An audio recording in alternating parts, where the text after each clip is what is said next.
Nigezza here from nigezza.co.uk, and I'm back with part 3 of my baby wipe series. So if you didn't see the original post where I created this background using the baby wipe technique, then do have a little look if you've never seen it before, and you'll see how I got very messy. In part 2 I showed you how I put together these cards. Well, I'd already prepared that one. I'll show you how to put together that one where I just sort of stepped it up a little bit. And in the original video I showed you how I stamped these images, and in the original video you'll see how I did this background. So I'm going to make another one of those. But I'm going to change the layering, so I'm going to use, this one was Berry Burst, and then Whisper White, and then Fresh Fig, and then the top layer. I'm going to use Fresh Fig as the background. Oh, I haven't burnished this. And then I've cut a Whisper White layer in my usual matte size. All the measurements will be on my blog, but I've been a bit frugal. And I've used the layering rectangle, I've done it on here, to give me the matte on the inside.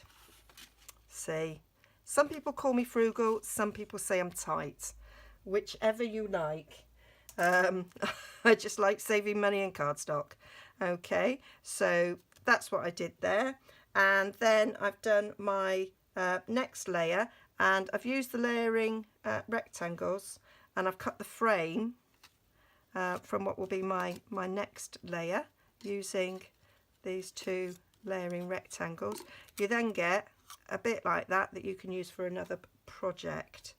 That's not wasting that layer either.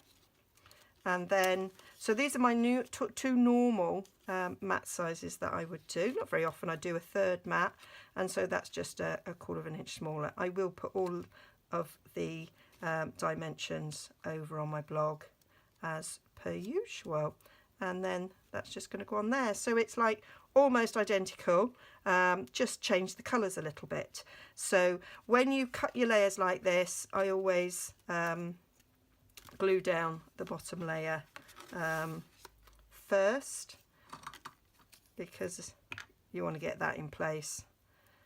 Find that the easiest. There's still enough cardstock to run a bit of glue all the way around. If you use tape, there still will be as well for that. Let's just move that one out of the way.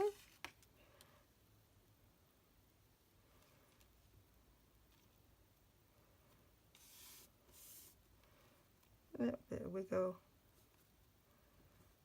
and there we're in.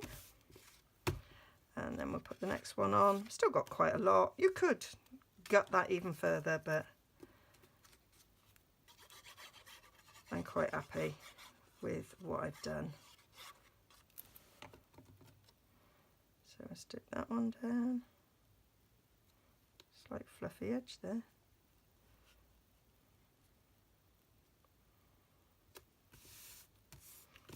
There we are, and you never notice when it's made up that you've got these gaps.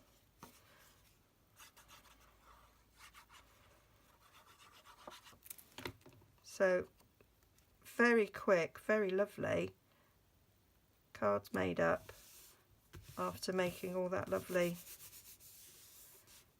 background stamping using that wonderful baby wipe technique, which I'm very impressed with. I can't believe I've never done it before. So I'm going to stick that thank you along there.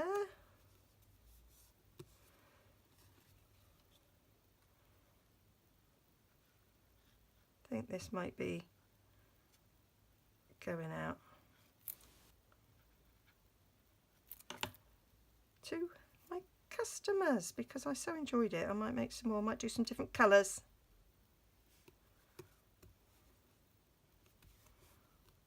I do like this kind of rainbow effect. I think it's really nice. And then I just stick this on the inside so I can write on that, or leave it blank. What I do with my customer thank yous is I actually write on a post-it so they can reuse this card themselves. So it's like another gift.